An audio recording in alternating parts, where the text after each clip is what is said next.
Overcoming Fears of Rejection. Hi, my name is Mia, your true peace and mental health coach in the making. I'm here to help you become the best version of yourself possible. Okay, so we're going to talk about rejection today, and this one really hits home for me. So many people have a deep-seated fear of rejection, like they're super scared of it. And this makes people put up these big old walls and crawl into their little hole of comfort and not take action or go for their goals or reach their dreams because they're scared. Like, this fear of rejection literally keeps people so small when we are meant to grow. We are meant to be huge, not kept in a little bubble, not be hidden under a rock. That's not a way to live life. Okay, so how to overcome rejection in 3 steps. Now, full disclosure, I'm going to post another video on this. So this isn't just like 3 steps and you're done. But this is a really good start, and this has helped me so much. Number 1, redefine the meaning of the word to you. One of the things that I realized is I was way overgeneralizing rejection.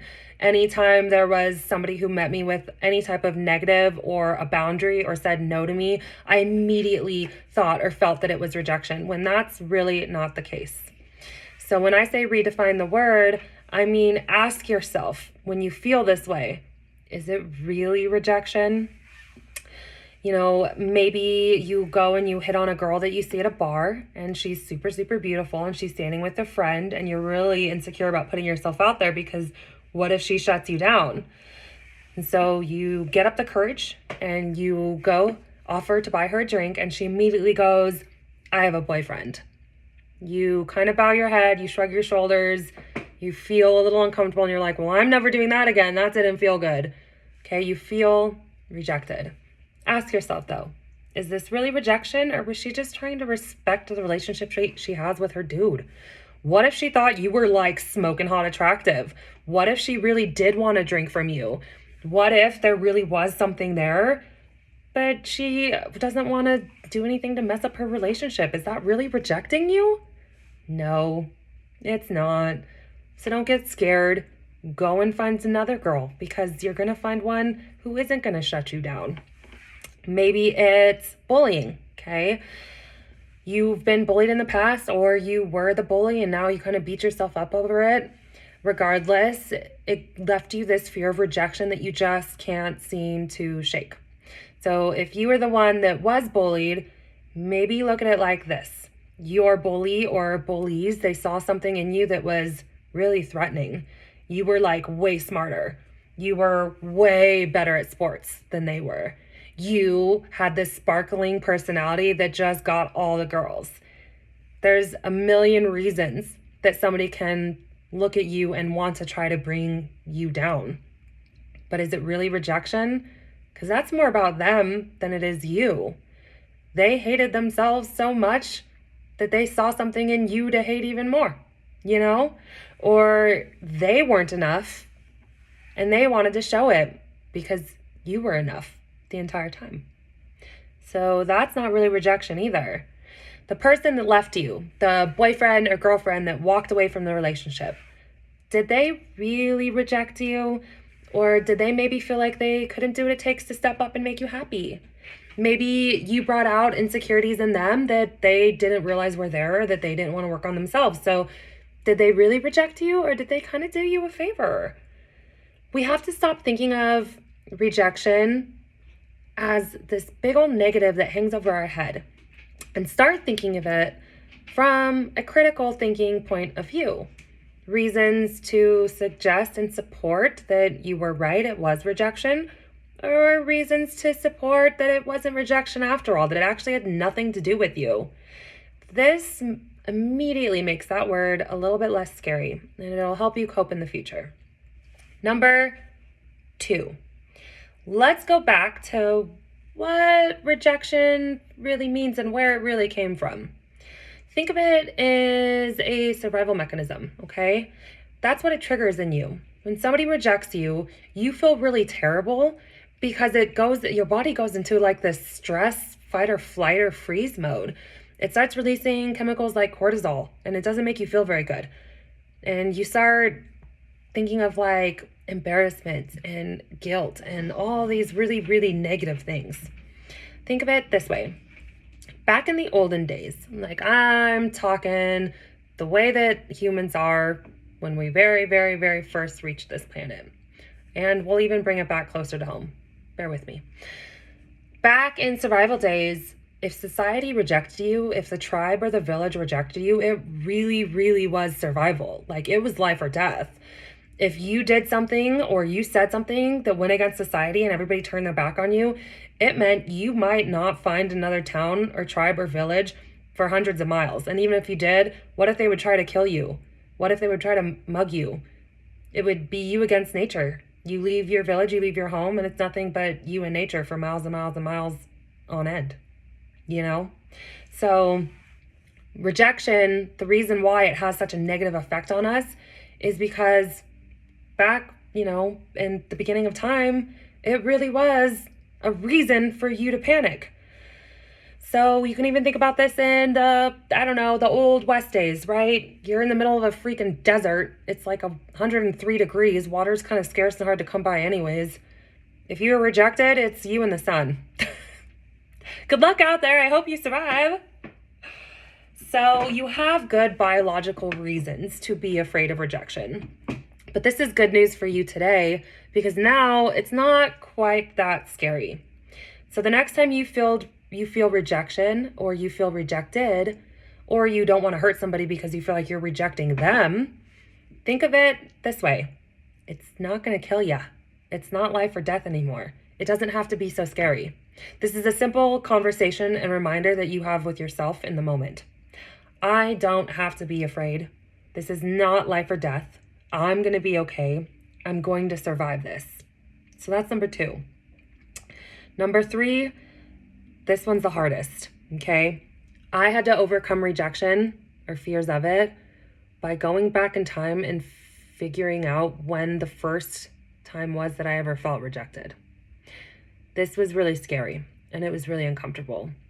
And I do not suggest doing this by yourself. In fact, you should probably do it with a therapist, a psychologist, or a coach, a life coach that can help you through this. Reason being, your immediate response is going to be fight or flight. You're going to start to feel really uncomfortable and you're going to want to pull yourself out of it. The vision, the memory. You can't do that. If you do that without resolving anything, you could actually re-traumatize your brain all over again. And you can make this an even bigger trigger than it was before you went into it. So I went back in time with my psychologist. And I went back to, I think it was like 1st or 2nd grade. It was like this story time thing. And I really wanted to sit next to this little boy that I liked. Okay, it's not like I had huge feelings for him. I was little. I didn't even know what any of that was. I just wanted to sit by him. He didn't want to sit by me. He pushed me away. And it was funny because when I'm saying this to my psychologist, my eyes are closed and I'm envisioning this perfectly. She was like, "How's your posture?" And I was like, "I'm really slumped over." And she's like, "How does your body feel?" And I was like, "My neck kind of hurts." And she's like, "Is this the first time that's happened to you?" And I was like, "Yeah, this rejection was so strong in my little child mind that I slouched over and I shut down and I started to get this like strain in my neck. This was my first experience with having a sore neck. And I have carried myself that way pretty much ever since. So, not only have I overcome my fears of rejection, but immediately I've become more focused on my posture. I just can't really sit straight right now because the sun's in my eyes. I'm sitting in front of a mirror, so I have to kind of slouch to see what I'm doing. So bear with me there. But I learned a lot from this experience, and you can too. By going back in time and rewriting that experience, you can completely change the outcome. So now that I knew I was slunched over, she told me to go back to that little girl as my adult self and kind of coach her through the situation. So I walked over and I was like, "Roll your shoulders back. Sit up a little bit straighter. You're going to be okay." And here I am talking to this little girl version of myself, and I'm coaching myself through this situation. Hey, he's not rejecting you. He wants to hang out with his guy friends. He wants to sit next to his dudes. He wants to hang out with his guys. This has nothing to do with you. Why are you taking it so personally? You're going to be okay. You guys are still friends. This isn't life or death.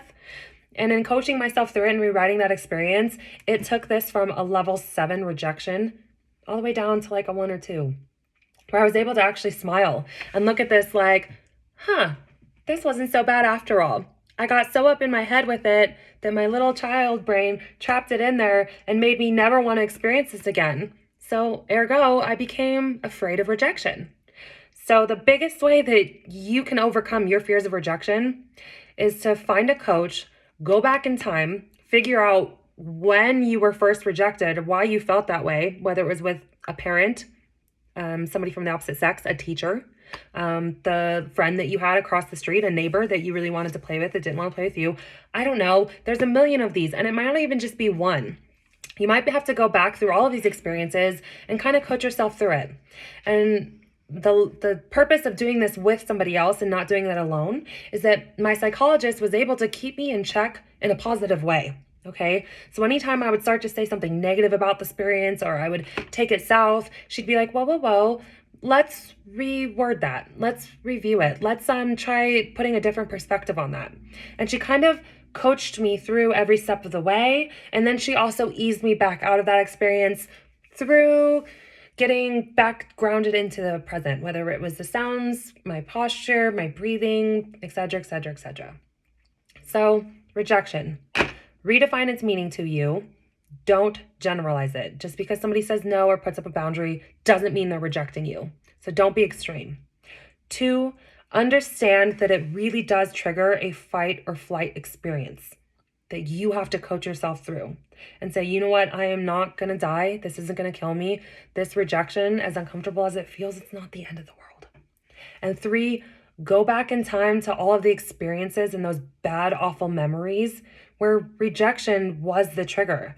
It was the cause, it was what kicked it off, and it was kind of at the base of the fear. Go back, rewrite that meaning to you. Lastly, to close this video out, please just recognize rejection. It doesn't have to be so bad, okay? Do it. Reject me. Go for it. It simply means that you aren't meant for me, that I'm not meant for you, and that's okay.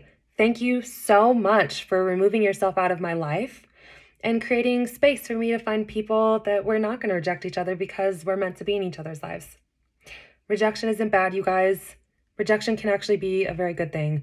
It can remove you from situations that you're not meant to be in. It can remove people from your life that aren't meant to be there, and it can break unhealthy attachments. So don't look at rejection as something to fear.